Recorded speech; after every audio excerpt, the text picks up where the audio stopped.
Hello बच्चों, let's read the question. The question is a positively charged particle is released from the rest in an uniform electric field. किसी भी positive charge particle को uniform electric field में release किया गया है rest से, तो जो इलेक्ट्रिक पोटेंशियल एनर्जी होगी उस चार्ज पार्टिकल की, उस पर क्या इफेक्ट पड़ेगा वो आपको बताना है, जिसके लिए आपको चार ऑप्शन दे रखे हैं। इलेक्ट्रिक पोटेंशियल एनर्जी कांस्टेंट रहेगी, इंक्रीज होगी, डिक्रीज होगी, और इंक्रीज और डिक्रीज होगी तो उसका रीजन क्या होगा वो आपको बताना है। ठीक है, तो बेसिकली हमारे पास जो सिचुएशन है वो कुछ ऐसी है। हमारे पास यूनिफॉर्म इलेक्ट्रिक फील्ड है।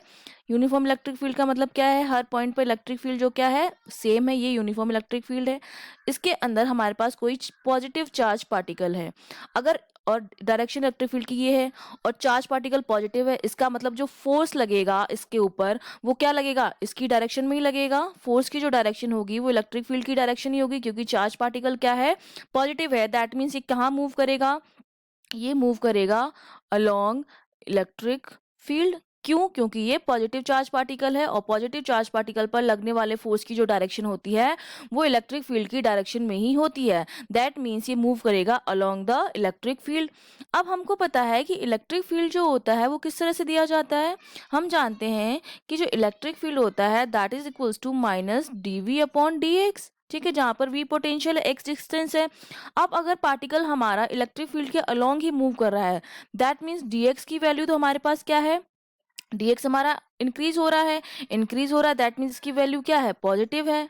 और इसकी वैल्यू अगर पॉजिटिव है तो इलेक्ट्रिक फील्ड को यूनिफॉर्म करने के लिए, पॉजिटिव करने के लिए dv की वैल्यू क्या आनी चाहिए, dv की वैल्यू आनी चाहिए नेगेटिव में, क्योंकि ऑलरेडी एक नेगेटिव लगा हुआ है। तो अगर ये ऑलरेडी पॉजिटिव है, नीचे वाला पोर्शन, ऊपर वाला पोर्शन भी पॉजिटिव है, तभी तो ओवरऑल वैल्यू पॉजिटिव आएगी। और ऊपर वाली वैल्यू तब पॉजिटिव आएगी जब डीवी की वैल्यू क्या होगी, नेगेटिव होगी। डीवी की वैल्यू नेगेटिव होगी मतलब पोटेंशियल का घटना जरूरी है।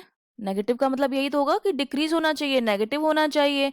ठीक है, तो डिक्रीज कब होगा, इसका सिंपल सा मतलब है कि हमारा जो चार्ज पार्टिकल है उसका जरूरी है कि वो मूव करे हायर पोटेंशियल से लो पोटेंशियल की तरफ, लो पोटेंशियल की तरफ मूव करे, तभी हमारी v की वैल्यू क्या होगी, डिक्रीज होगी, जो नेगेटिव में आएगी। और वैसे भी हमें पता है कि कोई भी जब चार्ज, कोई भी पार्टिकल हो, नॉट चार्ज पार्टिकल, कोई भी पार्टिकल हो या कोई मास हो, जैसे सपोज हम ये वाला एग्जांपल ले लेते हैं, किसी हाइट से हमने किसी मास को नीचे की तरफ ड्रॉप किया है, वर्टिकली ड्रॉप किया है, तो अब हमें पता है कि इस पॉइंट पर जो पोटेंशियल एनर्जी होती है, और ये हाइट सपोज h है, तो यहाँ पर पोटेंशियल एनर्जी क्या होती है, मैक्सिमम होती है, height maximum, potential energy maximum, और यहाँ पर मिनिमम होती है। और जो पार्टिकल होता है वो ऊपर से नीचे की तरफ जाता है, मैक्सिमम से मिनिमम की तरफ जाता है।